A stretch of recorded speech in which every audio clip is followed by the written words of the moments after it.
అందరికీ నమస్తే, welcome back to Shri Sai tutorial. ఈరోజు న్యూస్ పేపర్లో వచ్చినటువంటి విద్యా ఉద్యోగానికి సంబంధించి చాలా అప్డేట్స్ అయితే ఉన్నాయి. వాటన్నింటికి సంబంధించినటువంటి పూర్తి వివరాలను అయితే మనం తెలుసుకునే ముందు వీడియోని చూస్తున్న ప్రతి ఒక్కరు కూడా తప్పకుండా లైక్ చేసి మీ యొక్క సపోర్ట్ మన ఛానల్కి అందించేటువంటి ప్రయత్నం చేయండి. కొత్తగా చూస్తున్న వాళ్ళు ఎవరైనా ఉంటే కనుక సబ్స్క్రైబ్ చేసుకొని పక్కనటువంటి ఆల్ నోటిఫికేషన్ బెల్ ఐకాన్ని క్లిక్ చేయడం ద్వారా నేను చేసేటువంటి ప్రతి వీడియో కూడా మీకు నోటిఫికేషన్ రూపంలోకి వచ్చేస్తుంది.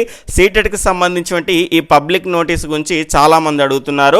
ఇక్కడ 11వ తేదీ అదేవిధంగా 18వ తేదీ 24వ తేదీన ఎగ్జామ్స్ అనేటివి సీటెట్ వాళ్ళు అయితే కండక్ట్ చేయడం జరిగింది. అందులో కొన్ని సెంటర్స్లో కనుక చూసుకుంటే కొంతమందికి సాంకేతిక కారణాల వల్ల ఎగ్జామ్ అయితే వాళ్ళు రాయలేకపోయారు. ఆ రాయలేని వాళ్ళు ఎవరైతే ఉంటారో వాళ్ళకు మళ్ళీ రీషెడ్యూల్ అయితే ఇవ్వడం జరిగింది. మీ యొక్క అడ్మిట్ కార్డ్స్ అనేటివి మళ్ళీ ఇక్కడ అఫీషియల్ వెబ్సైట్లో మీ యొక్క ఇక్కడ లింక్స్ అనేటివి అందుబాటులో ఉంటాయి కదా, డౌన్లోడ్ ఇక్కడ అడ్మిట్ కార్డ్ అని దీనిపైన క్లిక్ చేసుకొని మీరు డౌన్లోడ్ చేసుకునేటువంటి ప్రయత్నం అయితే చేయండి. చాలా మంది ఏం చేస్తున్నారంటే ఇక్కడ ఇది సిటీకి సంబంధించినటువంటి ప్రీ అడ్మిట్ కార్డుకి సంబంధించిన లింక్ అండి, దీనిపైన క్లిక్ చేసుకొని అడ్మిట్ కార్డ్స్ కోసం మీరైతే ఎంటర్ చేస్తూ మా యొక్క సెంటర్ ఇంకా చూపించట్లేదు అంటున్నారు. ఇది కాదండి లింక్ అనేది, ఇక్కడ రెండవ లింక్ అనేది ఉంటుంది. ఇక్కడ download admit card for CTET December 2022 అని ఉంటుంది కదా, ఈ దానిపైన క్లిక్ చేసుకొని మీరైతే డౌన్లోడ్ చేసుకునేటువంటి ప్రయత్నం చేయండి. అక్కడ మీకు మళ్ళీ రీషెడ్యూల్ అనేది వస్తుంది. ఎవరైతే ఈ తేదీల్లో ఎగ్జామ్ రాయలేకపోయారో ఆ తేదీల్లో ఎగ్జామ్ ఉండి మీరు సక్సెస్ఫుల్గా ఎగ్జామ్ కంప్లీట్ చేసిన వాళ్ళకు మళ్ళీ రాయాల్సినటువంటి అవసరం లేదు.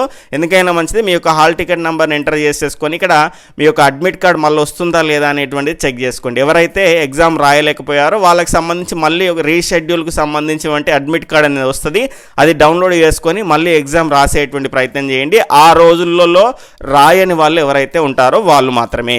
దాని తర్వాత కనుక చూసుకుంటే హాస్టల్ వెల్ఫేర్ ఆఫీసర్కి సంబంధించినటువంటి అప్లికేషన్ డేట్ అనేది మొన్నటితో ముగియడంతో దానికి సంబంధించినటువంటి డేట్ అనేది ఎక్స్టెండ్ చేయడం జరిగింది. దీనికి సంబంధించి ఫిబ్రవరి 3వ తేదీ 5 గంటల వరకు అయితే మీరు అప్లై చేసుకోవడానికి అవకాశం అయితే ఉంటుంది. ఇంకా అప్లై చేసుకోవాలని ఇంట్రెస్ట్ ఉండి అప్లై చేసుకునే వాళ్ళు ఎవరైనా ఉంటే కనుక తప్పకుండా అప్లై చేసుకునేటువంటి ప్రయత్నం చేయండి. అదేవిధంగా మన యొక్క యాప్లో కనుక చూసుకుంటే ఈ హాస్టల్ వెల్ఫేర్ ఆఫీసర్కి సంబంధించిన పేపర్ 2 కోర్స్ అనేది అందుబాటులో ఉన్నది. ఇంట్రెస్ట్ ఉన్న వాళ్ళు ఎవరైనా ఉంటే కనుక ఈ వీడియో యొక్క డిస్క్రిప్షన్లో అదేవిధంగా కామెంట్ సెక్షన్లో లింక్స్ అనేటివి ఉంటాయి. అక్కడ నుంచి యాప్ డౌన్లోడ్ చేసుకొని డెమో అనేది చూసేసి ఇక్కడ శివపల్లి సైకాలజీ అని ఉందిగా దీనిపైన క్లిక్ చేసుకొని మీకు ఓపెన్ చేసుకుంటే డెమో అనేది వస్తుంది. డెమో వీడియోస్ అనేటివి వస్తాయి. అవి చూసుకున్న తర్వాత మీకు నచ్చితే కనుక తీసుకునేటువంటి అవకాశం అయితే ఉంటుంది. దాని తర్వాత కనుక చూసుకుంటే టీచర్లందరికీ కూడా అవకాశం. తెలంగాణ ప్రభుత్వం దాదాపుగా 8 సంవత్సరాల తర్వాత ఉపాధ్యాయుల పదోన్నతులు బదిలీల ప్రక్రియకు అనుమతి వచ్చింది. ఇక్కడ దాదాపుగా 25,000 నుంచి 30,000 మంది ఉపాధ్యాయులు ఇప్పుడు బదిలీ అయ్యేటువంటి అవకాశం ఉంది. ప్రభుత్వం గత సంవత్సరం 317 జీవో ద్వారా కొత్త జిల్లాలకు సీనియర్ జూనియర్ లిస్ట్ పేరుతో ఉపాధ్యాయులను కేటాయించింది. మొత్తం 5,000 మందిలో కనుక చూసుకుంటే 25,000 మంది ఒక జిల్లా నుంచి మరొక, ఇవన్నీ మనకు అవసరం లేదు. ఇక్కడ 80,000 ఉద్యోగాల్లో భాగంగా ఇప్పటికే వివిధ ఉద్యోగాలకి ఆర్థిక శాఖ అనుమతి ఇవ్వడం, నోటిఫికేషన్లు జారీ చేయడం జరుగుతుంది. కానీ టెట్ ముగిసి 8 నెలలు అవుతున్నా కూడా ఉపాధ్యాయ ఖాళీల భర్తీకి టీఆర్టీ నోటిఫికేషన్ జారీకి ఆర్థిక శాఖ అనుమతి ఇవ్వకపోవడం వల్ల 4 లక్షల మంది అభ్యర్థులు అయితే నిరాశలో ఉన్నారు. టెట్లో ఉత్తీర్ణత పొందని వారు, కొత్తగా డిఎడ్ బిఎడ్ పూర్తి చేసినటువంటి బ్యాచ్లు వారు కూడా మరో టెట్ పైన కూడా ఆశలు పెట్టుకున్నారు. పదోన్నతులు బదిలీలు ప్రక్రియ పూర్తి చేసిన తర్వాత ఖాళీల వివరాలు అయితే వెల్లడవుతాయి. ఈ సంవత్సరం క్రితం ఆర్థిక శాఖ అనుమతి కోసం 9,600 పోస్టులతో విద్యాశాఖ అధికారులు అయితే ఫైల్ పంపించారు. దాని తర్వాత అది ఇప్పటికి కూడా పెండింగ్లోనే ఉంది. ఇప్పుడు టీచర్ల బదిలీలు పదోన్నతుల ప్రక్రియ పూర్తయిన తర్వాత ఏర్పడేటువంటి 10,000 ఖాళీలను కూడా పాత ఖాళీలతో కలిపి ఇక్కడ భారీ డిఎస్సి విడుదల చేయాలని నిరుద్యోగులు అయితే కోరుతున్నారు. ఇది మొన్న కూడా వచ్చింది, ఈరోజు కూడా వచ్చినట్టుంది, అదే మళ్ళీ కాపీ చేసినట్టున్నారు. దాని తర్వాత కనుక చూసుకుంటే ఇక్కడ 7,41,000 అప్లికేషన్లు అయితే మనకు గ్రూప్ 4కి అయితే రావడం జరిగింది. అదనంగా 141 పోస్టులు అయితే మనకు గ్రూప్ 4కి అయితే యాడ్ అయ్యాయి.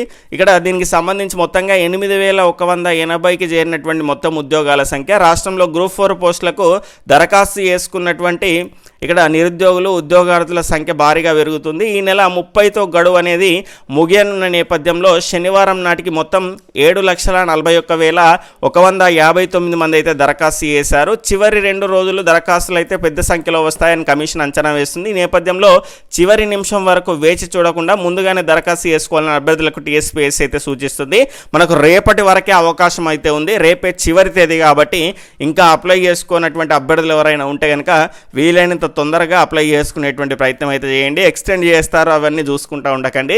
వీలైనంత తొందరగా ఈ రోజే కంప్లీట్ చేసుకోండి. ఇక్కడ 2018లో గ్రూప్ 4 నోటిఫికేషన్కు రాష్ట్ర వ్యాప్తంగా 4.8 లక్షలు అంటే 4,80,000 దరఖాస్తులు అయితే వచ్చాయి. ఈసారి డబుల్ అయింది. ఎందుకంటే 5 సంవత్సరాలు అయితే మనకు ఉద్యోగాలు లేక. కాబట్టి ఖచ్చితంగా మనకు ఇంకా ఎక్కువ మొత్తంలో మనకు ఎంత ఇప్పుడు మనకు 7 లక్షల చిల్లర వచ్చినాయి కదా.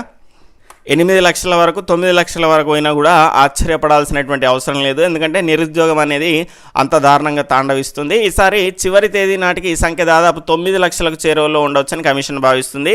ఇక్కడ అదనంగా చేరినటువంటి బీసీ గురుకుల సొసైటీ పోస్టులు అంటే 141 పోస్టులు మనకు అదనంగానైతే TSPSC చేర్చింది. బీసీ గురుకుల సొసైటీ పరిధిలో ఉన్నటువంటి గ్రూప్ 4 సర్వీసుల పరిధిలోకి వచ్చేటువంటి 141 జూనియర్ అసిస్టెంట్ పోస్టులకు ప్రభుత్వం అయితే శుక్రవారం అనుమతి మంజూరు చేసింది. దీంతో బీసీ గురుకుల సొసైటీ ఉద్యోగాల భర్తీకి అయితే సంబంధించినటువంటి ప్రతిపాదనలు అయితే పంపించింది. ఈ మేరకు గ్రూప్ 4 ఉద్యోగ ప్రకటనలో ఇప్పుడు ఉన్నటువంటి 8,039 పోస్టులకు అదనంగా 141 ఉద్యోగాలు చేర్చుతూ TSPSC ఉద్యోగ ప్రకటన 19/2022 అనేటువంటి నోటిఫికేషన్ కనుక చూసుకుంటే దాన్ని అయితే అనుబంధాన్ని అంటే అడిషనల్గా కొన్ని పోస్టులు యాడ్ చేయొచ్చు, తీసేసేటువంటి అధికారం అనేది TSPSCకి ఉంటుంది. కాబట్టి మొత్తంగా 9,000 పోస్టులు కాబట్టి ఆ మిగిలిన పోస్టులకు కూడా మనకైతే ఇచ్చేటువంటి అవకాశం అయితే ఉంటుంది.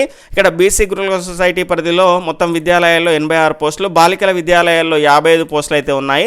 ఇక్కడ గురుకుల బాలికల విద్యాలయాల్లోని పోస్టులకు ప్రభుత్వం నిబంధనల ప్రకారం కేవలం మహిళలు మాత్రమే దరఖాస్తు చేసుకునేందుకైతే అర్హులు. ఈ పోస్టుకు డిగ్రీ కనీస అర్హత ఉండడం అనుబంధంలో పేర్కొంది. ఇప్పటికే గ్రూప్ 4 కింద దరఖాస్తు చేసినటువంటి అభ్యర్థులను ఈ పోస్టులకు కూడా దరఖాస్తు చేసినట్టుగా పరిగణిస్తామని కమిషన్ అయితే వెల్లడించడం జరిగింది. సపరేట్గా ఏం చేసుకోవాల్సిన అవసరం లేదు, అందులోనే ఇంక్లూడ్ అవుతాయి. దాని తర్వాత మంచిర్యాల జిల్లాకు సంబంధించినటువంటి ఖాళీల వివరాలు అయితే మనకి ఈ రకంగా ఉన్నాయి. చాలామంది మా డిస్టిక్కి సంబంధించి కూడా చెప్పమని అడుగుతున్నారు. ఇక్కడ అన్ని డిస్టిక్లకు సంబంధించి ఒకేసారి అయితే మనకు న్యూస్ పేపర్స్లోనైతే రావట్లేదు. మీ యొక్క డిస్టిక్ ఎడిషన్లను అయితే చూడండి, ఇబ్బంది పడాల్సినటువంటి అవసరం లేదు.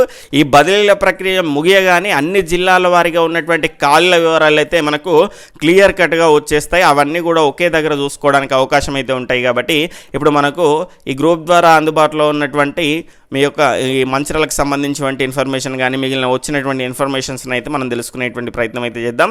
ఇక్కడ PGHMకు సంబంధించి మొత్తంగా 43 అయితే ఉన్నాయి, PSHMకు సంబంధించి 40. ఇక్కడ మిగిలినటువంటి పోస్టులు అయితే మీరు చూసుకోవచ్చు. దాని తర్వాత ఎక్కువ మంది వెయిట్ చేసేటువంటి SGTకి సంబంధించినటువంటి తెలుగు మీడియంకు సంబంధించి 160 పోస్టులు, ఉర్దూకు సంబంధించి 11 పోస్టులు, దాని తర్వాత SGT ఆంగ్లానికి సంబంధించి 2 పోస్టులు అయితే ఉన్నాయి. ఈ రకంగా దీనికి సంబంధించి మంచిర్యాల జిల్లాకు సంబంధించినటువంటి ఖాళీల పోస్టులు అయితే చూడొచ్చు. దాని తర్వాత టీచర్ల జాబితా వచ్చే అంటూ ఇది మనకు జనగామకు సంబంధించినటువంటి రూరల్కి సంబంధించినటువంటి ఇన్ఫర్మేషన్. కావాల్సిన వాళ్ళు దీన్ని స్క్రీన్ షాట్ తీసుకోవడానికి అయితే అవకాశం అయితే ఉంటుంది. తర్వాత ఈనాడు ప్రతిభకు సంబంధించి జల్ జీవన్ మిషన్ ఉద్దేశం ఏమిటి అంటూ మనకు ఇండియన్ ఎకానమీకి సంబంధించిన బిడ్ బ్యాంక్ అయితే ఇవ్వడం జరిగింది. ఇంగ్లీష్ వర్షన్లో కనుక చూసుకుంటే ఇక్కడ మనకు జనరల్ ఇంటెలిజెన్స్ అండ్ రీజనింగ్కి సంబంధించిన అంశాలు అయితే మనకు ఈనాడు ప్రతిభలో ఇవ్వడం జరిగింది. ఈరోజు న్యూస్ పేపర్లో వచ్చినటువంటి విద్యా ఉద్యోగ సమాచారం అయితే ఈ రకంగా ఉంది. ఇక్కడ ఈ వీడియో మీకు ఉపయోగపడింది అనిపిస్తే కనుక మీ యొక్క ఫ్రెండ్స్కి షేర్ చేసేటువంటి ప్రయత్నం చేయండి. బాయ్, టేక్ కేర్, జై హింద్.